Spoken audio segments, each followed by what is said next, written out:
Laurani Matiello é autora do livro O Sapinho que Não Queria Ser Príncipe, sua estreia na literatura infantil. Ela também escreveu o livro Olhares, lançado em 2011, que registra a presença de imigrantes italianos no município de Santa Teresa. Olá, está no ar mais um programa Um Dedo de Prosa, o nosso espaço para falar sobre literatura. E hoje nós vamos conhecer um pouco do trabalho da escritora Laurani Matiello. Laurani, seja muito bem-vinda ao nosso programa. Muito obrigada. Laurani, temos 2 livros seus aqui na nossa bancada, mas eu quero começar a falar sobre o seu livro mais recente, foi lançado este ano, que é O Sapinho que Não Queria Ser Príncipe. É um livro infantil. Conta pra gente um pouquinho desse trabalho. O Sapinho que Não Queria Ser Príncipe é um livro que eu sempre quis escrever. Ele nasceu bem antes do livro Olhares. Os rascunhos dele já estavam prontos quando eu lancei o livro sobre a imigração italiana, que é o Olhares. Que foi lançado em 2011, não é isso? Em 2011. Só que eu deixei um pouco de lado porque o Olhares me requeria um pouco mais de atenção. Pronto o primeiro livro, eu aí me dediquei de corpo e alma ao Sapinho que Não Queria Ser Príncipe, porque, como eu sempre falo, era a menina dos meus olhos. E o sapinho não é um sapinho qualquer, é um sapinho que questiona, que ele investiga, que ele luta pelos direitos dele. É quase um ser humano, se é que a gente pode dizer assim. Ele não se conforma com a intolerância, ele não se conforma com o preconceito que ele sofre. Então, ele fala também, quando ele fala dessas coisas, ele transporta essas coisas do livro para a nossa vida cotidiana, porque nós, humanos, também sofremos com essas coisas. Eu me lembro que na empresa em que eu trabalhava, eu também sofri com essas coisas, porque não são todas as empresas, mas algumas que eu conheci e que eu vejo minhas amigas comentando, as pessoas, ao invés de, quando você comete alguma coisa fora das regras, né? Você comete algum deslize, você não segue as regras, não porque você quer. Ao invés das pessoas te ajudarem, chegarem perto de você e falarem assim, olha, não é bem assim, a regra é essa. Não, elas preferem comentarem com as outras pessoas que você errou. Elas não só falam da sua vida profissional, não só denigrem a sua vida profissional, elas denigrem também a sua vida pessoal. Então, o Sapinho fala disso. Ele fala, eu acredito que são as nossas diferenças que nos tornam especiais. E ele fala disso no livro. E, Laurani, qual a importância de levar esse tipo de valor, né, para as crianças por meio de uma história lúdica? Você acha importante que a história feita para a criança ela tenha uma moral para que a criança aprenda alguma coisa? Eu acredito porque as crianças elas sofrem muitas vezes caladas com brincadeiras que na verdade não são brincadeiras. Voltando de novo na minha infância, eu lembro das brincadeiras que eram feitas sobre mim, que diziam assim, você carrega um pacote de Bombril sobre a cabeça, porque meu cabelo sempre foi ondulado. Você jamais vai dar para alguém além de um pintor de rodapé de parede, por causa da minha estatura. Hoje as brincadeiras mudaram, mas elas continuam ferindo as pessoas. Não há um padrão de beleza, mas se continua seguindo modelos.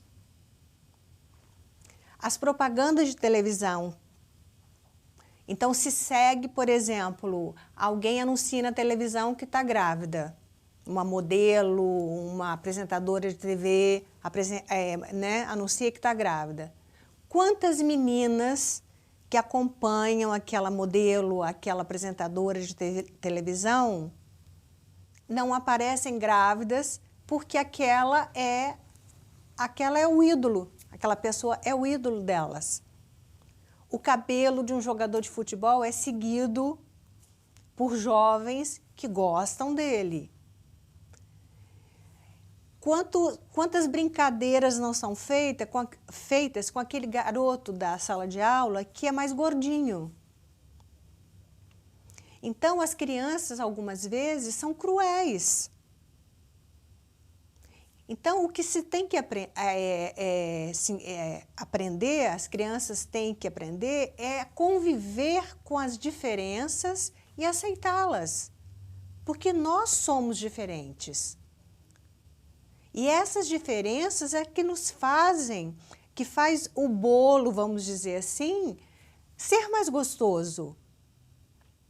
Né? Quando você faz um bolo e você coloca os ingredientes não são iguais. Então, você coloca o fermento, você coloca o açúcar, qualquer coisa que você coloque ali no bolo, né, os ingredientes diferentes, e torna aquela coisa tão gostosa, tão prazerosa. Assim é a vida, assim é uma sala de aula, aquele aluno que se sobressai, aquele aluno que tem uma certa dificuldade, aquele que está na média. Essa é a sala de aula prazerosa, gostosa de você lidar com ela, porque você aprende com os alunos. Na verdade, eu que fui professora durante muitos anos, eu aprendia mais com os alunos, no meu conceito, do que eles aprendiam comigo.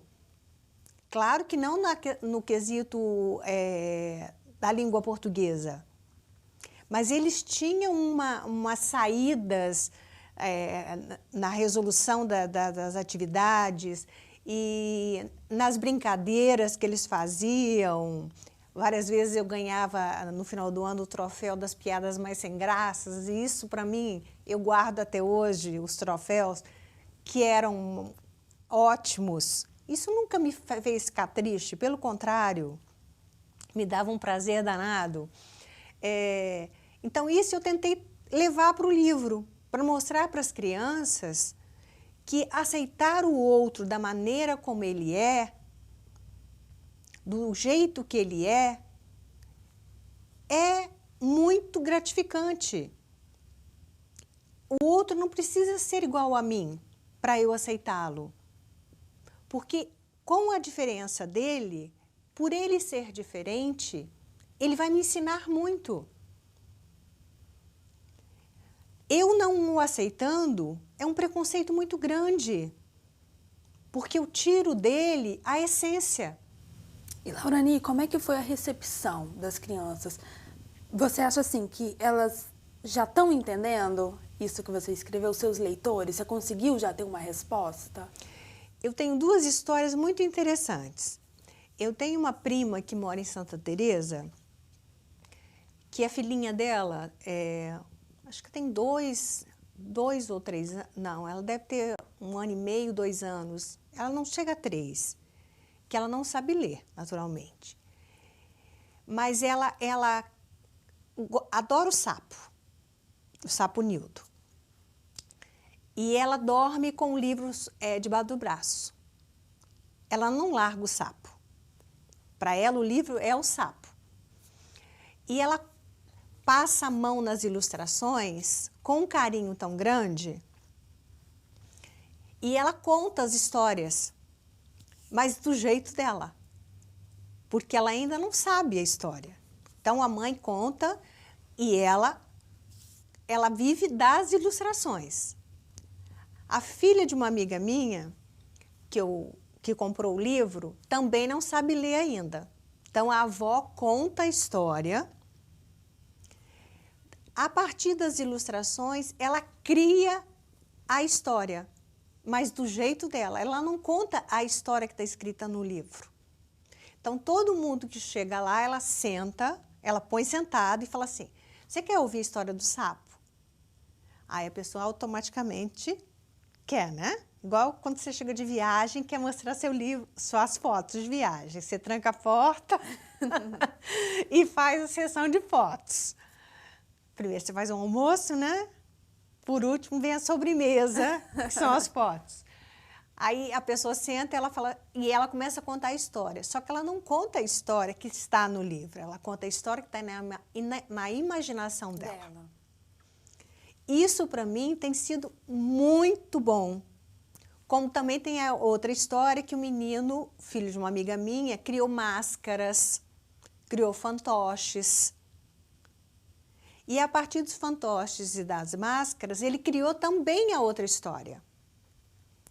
E aí ele criou a história do Saponildo se defendendo contra as pessoas que o agrediram, que ele acha que o Saponildo foi agredido quando se sentiu rejeitado.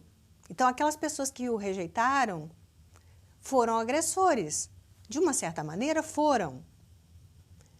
Mas ele foi o defensor do Saponildo. Então, ele é um super-herói defendendo o Saponildo. Então, eu acho que eles conseguiram captar a essência do livro. Porque quando você tira, por exemplo, quando eu quero que você seja da minha maneira, que você pense como eu penso, eu estou tirando a sua essência. Laurani, você comentou da ilustração, né, das crianças que mesmo não sabendo ler, que a ilustração chama muito a atenção. Você teve esse cuidado, que eu vi que as ilustrações do livro são muito bonitas e muito coloridas. Como é que foi esse trabalho de construir essas ilustrações junto com o profissional que fez? Você se envolveu nessa etapa? Me envolvi. Essa foi uma intenção desde o princípio.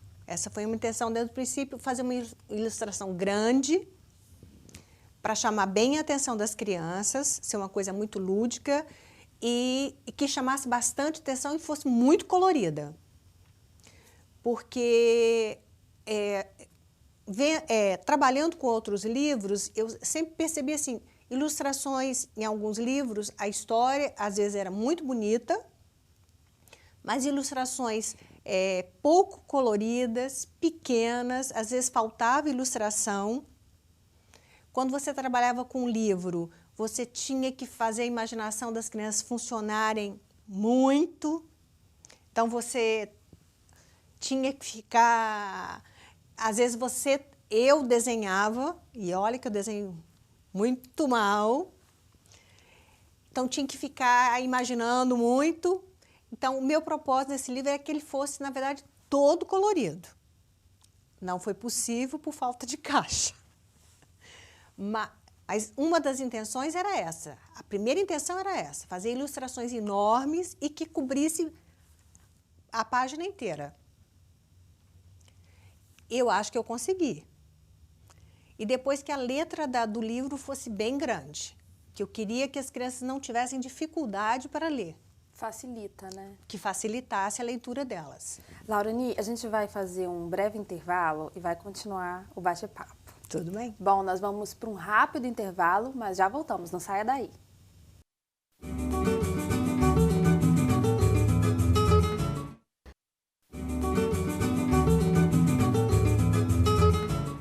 Estamos de volta com o segundo bloco do programa Um Dedo de Prosa. Hoje nós estamos conversando com a escritora Laurani Mattiello. Laurani, a gente estava no primeiro bloco falando do seu segundo livro, né? Foi lançado em 2013, é um livro infantil, se chama O Sapinho que Não Queria Ser Príncipe. Agora eu te pergunto, qual o maior desafio de escrever para criança? Um dos maiores desafios é escrever numa linguagem que eles entendam. Outra é escrever sem que você escreva dando lição de moral. Porque existem aqueles livros em que a criança sofre, no final ela é premiada. Essa foi uma intenção que eu não queria, né? Eu não queria fazer um livro desse tipo. Eu queria fazer um livro em que mostrasse uma história em que ela fosse participante, né? E que contasse uma história e que ela percebesse que havia um enredo, mas que não haveria no final um prêmio, vamos dizer assim, e que fosse uma história de vida, que todos poderíamos passar por ela, e que é uma história comum. A questão do preconceito, dos medos, todos nós passamos. Quais são os nossos medos hoje em dia? Né? Hoje, eu acho que o maior medo que nós temos é o medo da violência, que bate a porta de qualquer um. Nenhum de nós pode dizer que estamos livres da violência, né? É só abrir a porta das nossas casas, que nós estamos expostos a ela, aliás, a violência. Então, acho que um dos problemas é que a linguagem seja simples, atinja as crianças, né, que seja uma linguagem acessível a elas e que não tenha uma lição de moral. Ah, se você for boazinha, você vai ter como resposta isso. Essa era um projeto que eu tinha que ter sempre em mente. Então, eu acho que o livro atingiu esse objetivo. Agora, esse livro, O Sapinho que Não Queria Ser Príncipe, ele é bem diferente do seu primeiro livro. Sim. Que é o Olhares, foi lançado em 2011. Sim. Já é um livro, né, que tem muitas fotografias, poesias. Qual foi a principal diferença? Assim, além do público, claro, né? Você sentiu alguma dificuldade por sair de um trabalho poético, de um trabalho diferente? Como é que foi isso?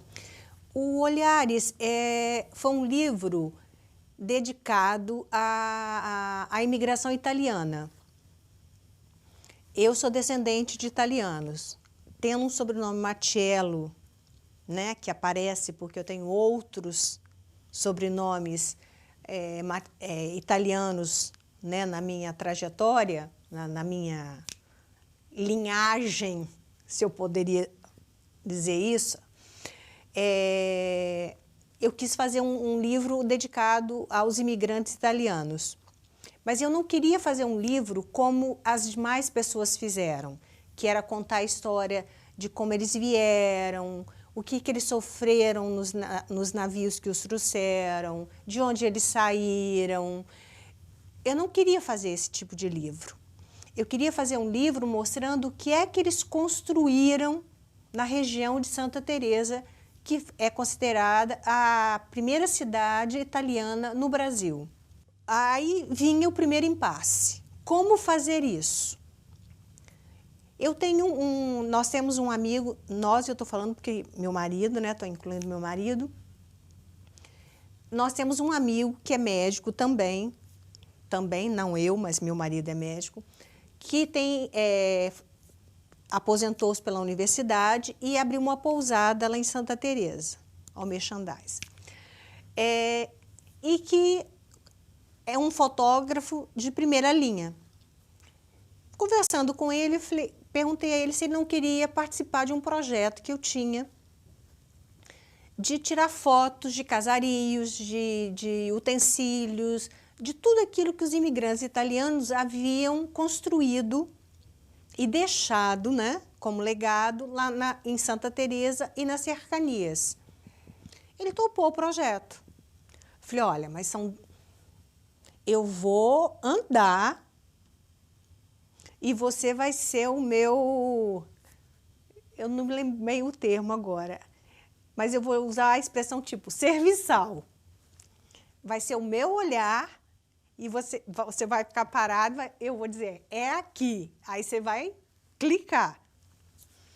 Eu lembro que na época ele riu muito, porque nós saímos com o embornal. Não sei se você sabe o que é embornal. Não. É uma bolsa de pano e dentro tinha água, sanduíches. Aventureiros mesmo. Aventureiros, né? Mesmo. E meu marido era um motorista. Saímos durante 2 anos, andando por tudo quanto é interior de Santa Teresa. parando de casa em casa, ouvindo causos, até cansar, tomando café com açúcar preta, açúcar mascavo, que às vezes a gente não tomava, porque eu não posso comer açúcar, nem meu marido, e aí a gente ia. E tiramos muitas fotos, eu tenho um total de 1000 fotos. E no livro tem mais ou menos quanto? São 154. E além do trabalho das fotos, tem o seu trabalho da poesia. Tem os textos poéticos. Então, depois que as fotos foram reveladas, eu coloquei-as todas sobre a mesa e parece um trabalho de louco, mas eu coloquei-as sobre a mesa e falei assim, bem, quais vão me falar alguma coisa? Porque eu separei casarios, de utensílios domésticos, de apetrechos, por exemplo, moinhos de pedra. Fui separando por diferentes, né? Aí, telhados, porque eles faziam telhados de tabuinha. Fui me aprofundando no assunto imigração italiana, quer dizer, construções. Estudei bastante durante esses 2 anos e falei, agora vamos ver quais me dizem alguma coisa. E por incrível que pareça, parece que algumas me disseram mais do que outras. Separei em caixinhas. E 3 fotos meu filho mais novo, Felipe, tirou, que foram a casa que pertenceu aos meus avós paternos, a um tio meu e a casa de um primo meu. São 3 casas de família. Essas ficaram reservadas para o meu filho. Hoje eu vejo que são as fotos do coração, vamos dizer assim. Elas colocadas sobre a mesa, eu tenho mania de escrever primeiro à mão, para depois ir para o computador. Parece que o computador embota minhas ideias. E eu vou escrevendo, coloco assim, foto número 1. Aí eu coloco atrás da foto o número e vou escrevendo o que eu penso sobre elas. É como se elas me dissessem alguma coisa. Por isso que eu estou dizendo, parece um trabalho de louco. Mas não se importe. E vou fazendo rolinho, porque eu vou colando uma página na outra com durex. E eu tenho os rolinhos ainda. Eles são mais ou menos dessa grossura. Porque eu vou enrolando, enrolando, enrolando e eles vão ficando. Depois eu amarro uma fita vermelha. Esse trabalho de escrever, você tem ideia de quanto tempo demorou? Mais ou menos uns 6 meses. Porque eu vou cancelando alguns textos, vou dizendo, embaixo eu escrevo não. Aí alguns vão ficando. Eu me lembro que quando o livro foi publicado, eu entreguei nas mãos de uma pessoa aqui da Assembleia, que eu ofertei, no dia do lançamento, e essa pessoa me disse assim, você chorou em algumas fotos, ao escrever alguns textos, não chorou? Eu falei, mas por que a senhora está me perguntando isso? Ela falou, olha nos meus olhos e responde. Ela é até da terra da minha mãe. Ela era um pouco vizinha dos meus avós maternos. Eu falei, mas por que a senhora está perguntando? Ela falou, me responde, você chorou, não chorou? Eu falei, chorei. E chorei muito. Quer dizer, você conseguiu passar esse sentimento por meio da poesia. Aí eu falei, mas agora me responde, por que a senhora percebeu isso? Ela falou, porque está patente no livro, principalmente no texto referente à casa dos seus avós. Porque é tão visível o sentimento quando você descreve a casa dos seus avós, que não tem como reparar que é como se você passasse a mão nas páginas e você percebesse as lágrimas. Porque o que eu tentei escrever é como se as fotos falassem para o leitor da degradação que elas vêm passando e da necessidade de preservação desse rico patrimônio histórico. Porque se não se cuidar desse rico patrimônio, as futuras gerações não conhecerão. Há pouco tempo, uma casa dessa, ela não está aqui no livro, porque nem todas foi possível colocar. Foi demolida em prol da modernidade. Eu não sou contra a modernidade, não sou. Mas eu creio que é possível conviver passado e futuro, lado a lado, de maneira, numa harmonia. Por exemplo, pega-se uma casa dessa, mantém-se a fachada, trabalhe-se com a questão dos impostos, eu não sei de que maneira, porque Ouro Preto resiste até hoje, né? E é visitado por tantos turistas. Para ver uma cidade moderna, eu fico em Vitória. Eu não vou para a Serra.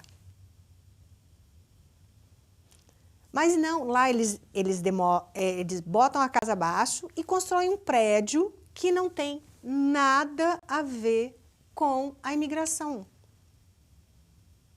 Mas no dia que eu lancei o livro, uma outra pessoa a quem eu falei que dediquei o livro foi ao meu pai. E contei a história dele, do sofrimento dele, de 8 quilômetros para a escola, chutando um mamão verde para poder ele ficar mais macio, para poder comê-lo. Eu conto e acabo ficando emocionada. E de hoje, eu e meu irmão estarmos nessa situação que estamos, graças aos esforços dele. Então, eu junto a história do sofrimento dos imigrantes que aqui chegaram, tendo sido contado a eles uma história lá na Itália que não foi verdadeira, né? Chegando aqui recebendo uma gleba de terra, um pedaço de terra, muitas vezes num morro, né? num declive, recebendo um montinho de prego, uma machadinha, parcos materiais para construir uma casa para que eles morassem. E o que eles passaram numa terra que não tinha nada a ver com a terra que eles tinham lá. Lauraninha, o nosso bate-papo está muito bom, mas infelizmente o programa chegou ao fim. Eu quero agradecer muito a sua presença aqui no programa. E eu quero agradecer a oportunidade de falar sobre os meus livros e falar, se ainda me sobra algum tempo, que outros projetos, né? Eu já tenho o rascunho de outros projetos. Eu espero que nós, autores capixabas, tenhamos a oportunidade de mostrar os nossos trabalhos, porque não é uma coisa fácil. Nós brigamos, num bom sentido, para sairmos do Estado, né, com os nossos trabalhos. Alguns têm mais sorte, mas eu não sou de desistir das coisas. Eu sou uma pessoa resiliente e persistente. E vou continuar lutando. E a gente deseja boa sorte. Assim que tiver os novos livros, volta para a gente conversar mais. Muito obrigada pelo convite e aceitarei sem dúvida. Bom, o nosso programa O Dedo de Prosa de hoje fica por aqui, mas eu espero o seu contato. O nosso e-mail é tvassembleia@al.es.gov.br. Obrigado pela sua companhia. Continue com a nossa programação. TV Assembleia, Canal Cidadão.